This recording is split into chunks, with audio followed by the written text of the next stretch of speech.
Menggapai langit yang tinggi, jalani hari dengan berani, tegaskan suara hati, kuatkan diri. Halo guys, pejuang UTBK, kembali lagi bersama dengan JQMed. Di saat ini kita akan membahas potensi kognitif dan penalaran matematika, di mana sebelumnya kita juga udah membahas beberapa soal untuk latihan soal potensi kognitif dan penalaran matematika, di mana teman-teman bisa mengecek video-video sebelumnya di deskripsinya. Oke, untuk hari ini kita langsung saja untuk bahas soal-soal updatean untuk UTBK 2023 untuk potensi kognitif dan penalaran matematika.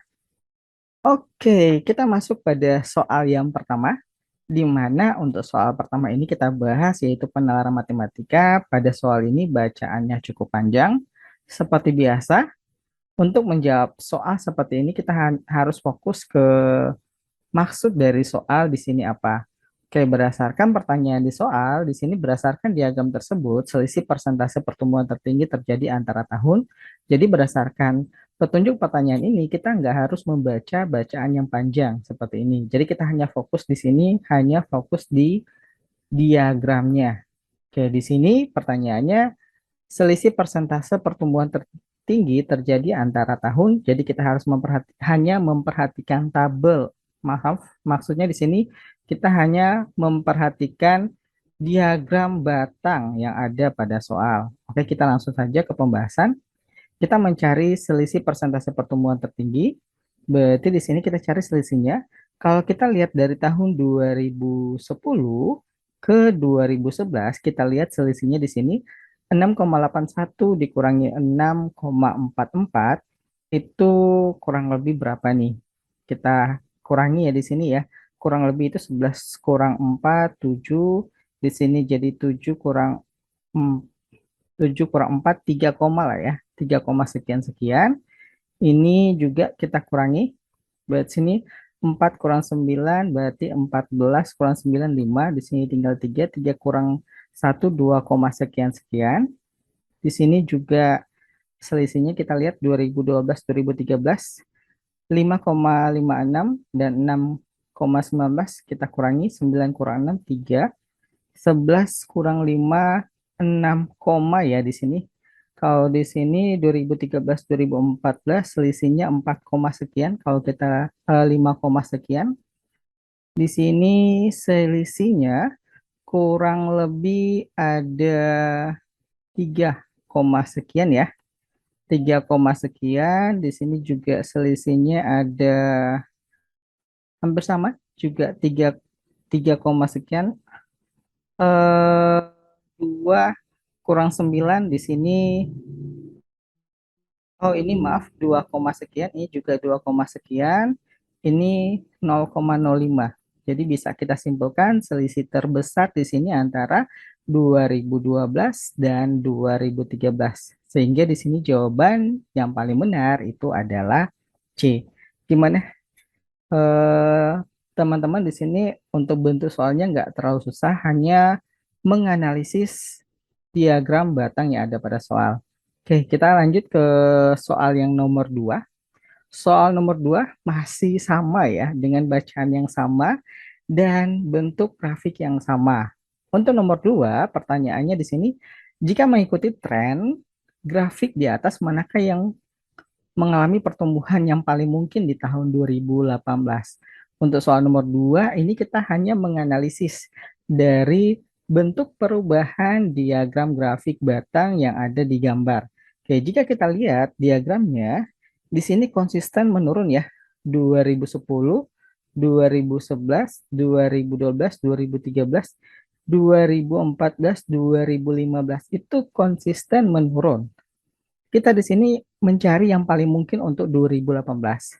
Setelah 2015 ada perubahan di sini, konsisten naik nih, konsisten naik untuk 2016, 2017. Kemungkinan untuk 2018 itu juga bakalan naik.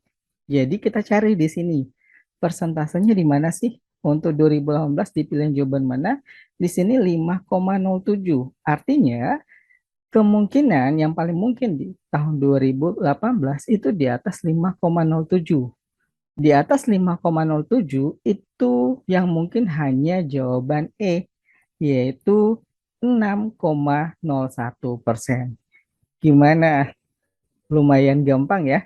Kalau kita benar-benar fokus, benar-benar teliti dalam mengerjakan soal penalaran seperti ini. Selanjutnya kita masuk soal yang ketiga. Nggak berasa nih udah masuk ke soal yang ketiga. Untuk soal yang ketiga masih pada penalaran matematika, di mana soalnya di sini tujuannya di sini manakah antara pilihan berikut yang memberikan kemungkinan A menempuh waktu paling singkat. Kita baca soalnya di sini. A akan melakukan perjalanan ke kota X dengan mempertimbangkan beberapa kondisi. Jika memilih jenis mobil, ini jenis mobil, waktu yang ditempuh itu lebih singkat 1/10 kali. Jika memilih waktu keberangkatan yang tepat, waktu tempuh itu bakal lebih singkat 5%. Jika kondisi fisik bugar, maka waktu tempuh di sini 92%. Dan jika beristirahat, perjalanan waktu tempuh bertambah 7%. Tujuan kita di sini mencari waktu tempuh paling singkat. Jadi nggak mungkin beristirahat, karena di sini beristirahat bertambah 7%. Berarti ini kita silang aja dulu. Jadi kita mulai analisis, dimulai dari jenis mobil, di mana untuk jenis mobil di sini waktunya lebih singkat 1/10, artinya 1 dikurangi 1/10, di mana waktunya itu kita misalkan dengan T, hasilnya itu 1, ini kita bisa jadikan 10/10, hasilnya 9/10 T. Ini jawabannya adalah 0,9 T. Yang berikutnya, waktu keberangkatan, di sini lebih singkat 5%. 5% itu berapa sih? 0,005, berarti satu waktu di sini dikurangi dengan 0,05 T. Ini hasilnya adalah 0,95 T. Selanjutnya untuk kondisi fisik, di mana di sini waktu tempuhnya menjadi 92% dari waktu normal. 92% dari waktu normal, artinya di sini berarti 0,92. Selanjutnya, karena di sini ada 3 kemungkinan, di mana di sini beristirahat di perjalanan di sini udah kita silang, berarti kemungkinan jawabannya ada 3 kemungkinan, yaitu waktu keberangkatan jenis mobil yaitu A. Di sini ada waktu istirahat, salah. Ini juga salah, waktu istirahat. Ini juga salah karena waktu istirahat itu waktunya bakalan bertambah. Berarti kemungkinan jawabannya itu antara A dan E. Dengan berbicara kemungkinan, itu biasanya mengarah ke peluang ya biasanya. Jadi yang pertama untuk A kita uji coba dulu nih A. Untuk pilihan A, waktu keberangkatan di sini adalah 0,95, dan jenis mobil biasanya kata dan itu eh, irisan ya. Berarti di sini dikali jenis mobil berarti 0,9. Di mana 0,95 dikali dengan 0,5, 0,9 itu kira-kira hasilnya berapa nih? Hasilnya 9 kali 5, 5, 45, berarti sini 0,855. Untuk bagian jawaban E, di sini kondisi fisik berarti 0,92 dikali waktu keberangkatan 0,95, kira-kira itu hasilnya adalah 0, berapa nih? 0,874. Dengan demikian, jika kita memperhatikan hasilnya, waktu paling singkat ini adalah 0,855, dan jawaban yang paling benar itu adalah A. Selanjutnya, kita masuk ke soal nomor 4. Di mana sebelumnya kita bahas tentang penalaran matematika, saat ini kita akan bahas tentang kognitif. Oke, untuk soal nomor 4, di sini diketahui soalnya adalah di setiap harinya keluarga Susan tugas mencuci piring, memasak, berbelanja dilaksanakan oleh 3 orang. Keluarga Susan terdiri dari 5 anggota keluarga, yaitu ayah, ibu Susan, dan Nosanti. Di mana di sini keterangannya Ayah tidak bertugas pada hari Rabu, Kamis, Sabtu. Ibu tidak dapat bertugas pada hari Rabu dan Sabtu. Susan hanya bisa bertugas pada hari Kamis dan Jumat. Rano hanya mencuci, memasak, berbelanja. Di sini Rano pada hari Minggu. Santi hanya membantu pada hari Jumat dan Senin pada minggu pertama setiap bulannya. Anggota keluarga yang bertugas mencuci piring, memasak, berbelanja pada hari Jumat ialah, jadi di sini kita coba buatkan tabel di sini, di mana ada ayah, ibu, Susan, Rano, Santi, Senin sampai Minggu. Kita analisis dari bacaan yang ada. Dimulai dari ayah. Ayah tidak bertugas pada hari Rabu, Kamis, Sabtu. Berarti Rabu, Kamis, Sabtu kita silang nih. Selanjutnya, ibu tidak bertugas pada hari Rabu dan Sabtu. Berarti Rabu, Sabtu kita silang juga nih. Selanjutnya, Susan hanya bisa bertugas pada hari Kamis dan Jumat. Berarti sini Susan Kamis dan Jumat. Kamis dan Jumat. Kamis dan Jumat untuk Susan. Selanjutnya, Rano hanya mencuci, memasak, belanja pada hari Minggu. Rano di hari Minggu. Santi hanya membantu pada hari Jumat dan Senin. Tapi di sini harus memperhatikan. Di sini keterangannya hanya pada minggu pertama setiap bulannya. Artinya dia nggak konsisten tiap minggu. Jadi di sini kita nggak masukin karena di sini hanya minggu pertama. Dari sini kita bisa menganalisis memasak, berbelanja pada hari Jumat ialah yang pertama ada Susan. Pasti Susan masuk nih. Setelah itu ada ayah dan ibu. Kenapa ayah ibu masuk? Karena ayah itu tidak bisa hanya di Rabu, Kamis, Sabtu, berarti Jumatnya bisa. Ibu juga tidak bisa Rabu dan Sabtu, artinya Jumatnya bisa. Dengan demikian, jawaban yang paling benar itu adalah ayah, ibu, dan Susan, dan jawabannya adalah C.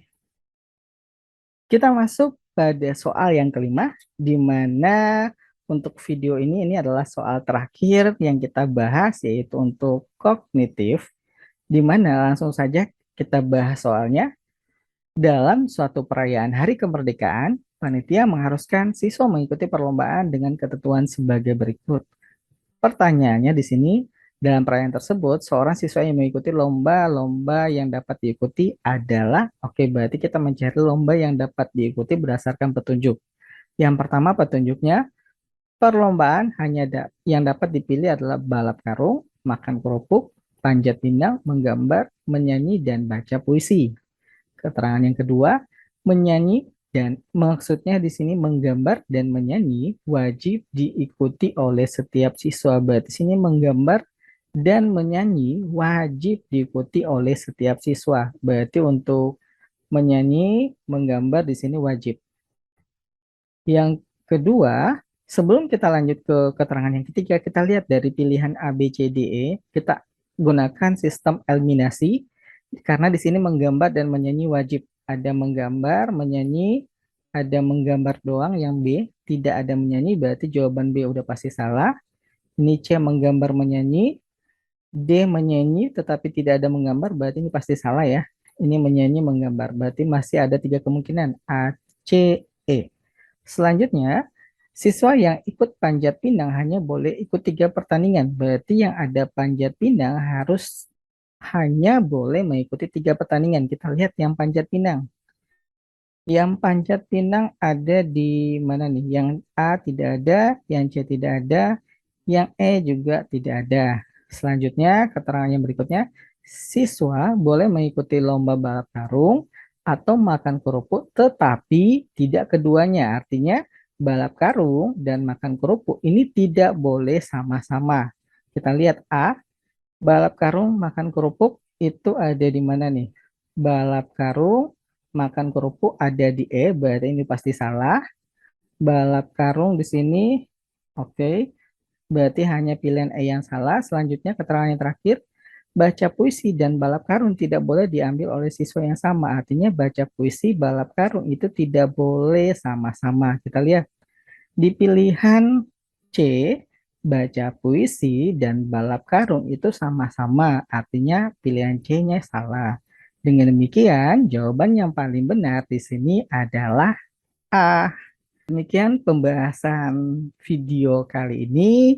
Mudah-mudahan pembahasan hari ini bisa bermanfaat buat teman-teman dalam berjuang nanti di UTBK agar supaya cita-cita yang diinginkan bisa tercapai. Sekian dan terima kasih.